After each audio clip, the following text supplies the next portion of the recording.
In today's video, we're going to make a scrappy mini quilt that can be used in any sort of way that you can even imagine.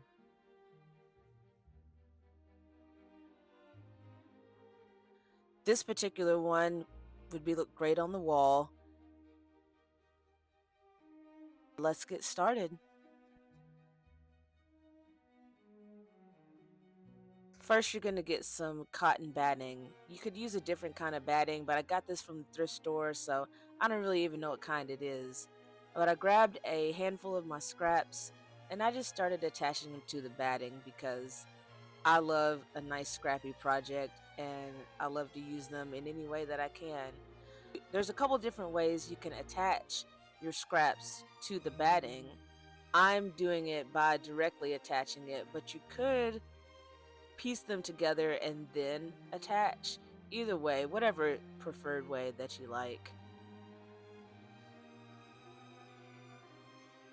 And now we're just going to add them to the batting. Once you attach your first piece, you're going to flip the second piece over and then attach another one.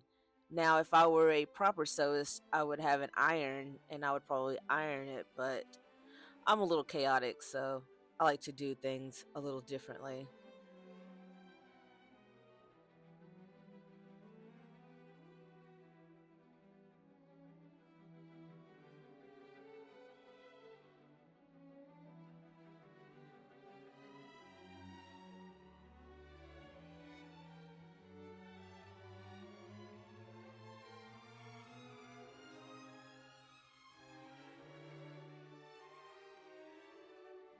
Once you've attached all of the pieces that go with your batting, you're going to go ahead and trim that down to size. Now, this project can also be done with the size batting that would be appropriate for your mini quilt. Therefore, you wouldn't have to piece anything together. Since this is an ultimate scrappy project with scrappy batting as well, we're going to piece things together. Once you've got two pieces that are cut down to the size to where you can combine them, then you're just going to actually sew those two together. Now, I like to use clips whenever I'm sewing. A lot of people like to use pins. Some people don't use anything at all. Literally, do whatever works for you.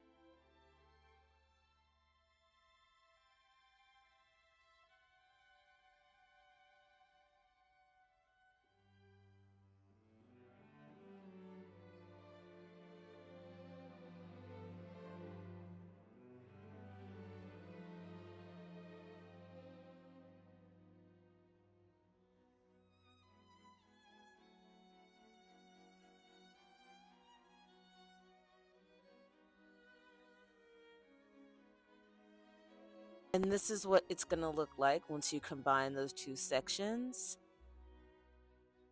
Isn't that just beautiful? It's coming along just nicely. Now for this particular mini quilt, I'm doing it with 4 squares since it just worked out that way. And now I'm going to be combining 2 and 2. Now the seams where those two intersect is going to be pretty thick. So you're going to just kind of want to nest those together, kind of like I'm doing there. And it is a little blurry. I apologize about that. I will fix that in future videos, but you get the gist of it.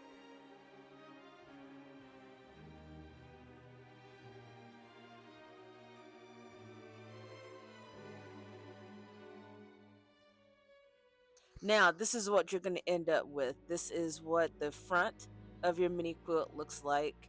And again, since it's scrappy, it's going to look like that. And I love the scrappy look myself. This is the fabric that I decided to use for the backing. There's a couple different ways you can do the backing. What I'm going to be doing is stitching and turning it through, kind of like a giant coaster. But you could also leave the backing extra large and then fold over the edge, kind of like a binding. But this was the method that I decided to go on with this one. I can show you the other method. Leave me a comment if you'd like to see a video showing the other method of a mini quilt. And what's also fun is that this method can be used on an even larger quilt. It may be a little bit more difficult to maneuver, but with it being this small, it's pretty easy to handle.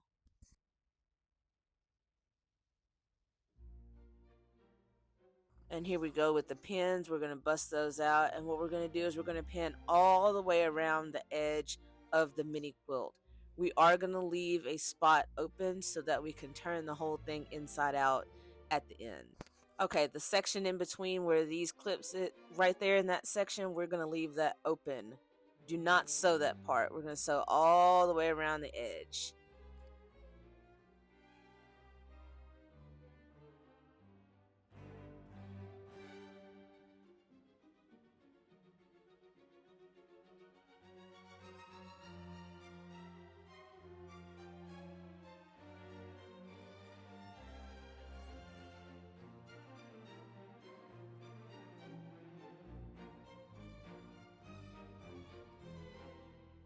Once you get done sewing, you're going to clip the corners because there is going to be quite a bit of bulk in there. Just make sure that you don't cut the stitches that you just made.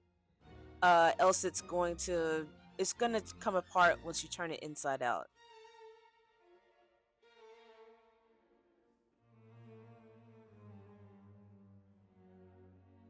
All right, so now here's the fun part. You're going to grab inside of that space that you kept open and you're going to turn everything inside out. And this is where you start to see the magic unfold. The magic that is a mini quilt. In those corners, you can just kind of use your hand to make them crisp, or you can get you a tool. This is what I use for my corners. That is literally a paintbrush with the end cut off because it had dried up. I don't have any fancy tools for this part. I just use what I've got. So you can go in there in your corners, you can poke them out, get them nice and crisp. And yeah, this is why you clip those corners so that you can get them as pointy as possible.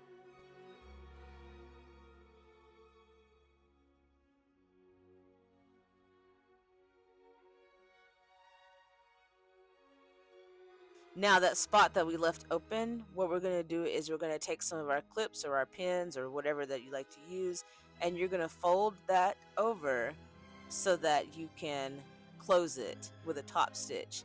I actually had to cut some of my bulk out of there because I was having an issue folding it over.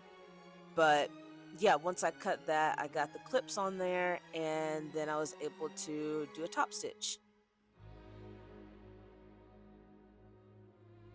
Once you get everything laying flat and looking how you want it, you're going to go all the way around that top edge and you're going to do a top stitch to close that hole up and to give the quilt a finished look.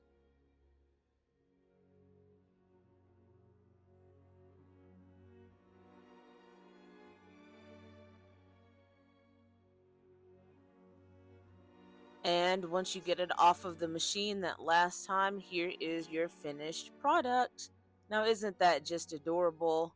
And like I said, you can use that as a wall hanging, or you could use it for a pet mat, or you could use it as a doll quilt, or anything.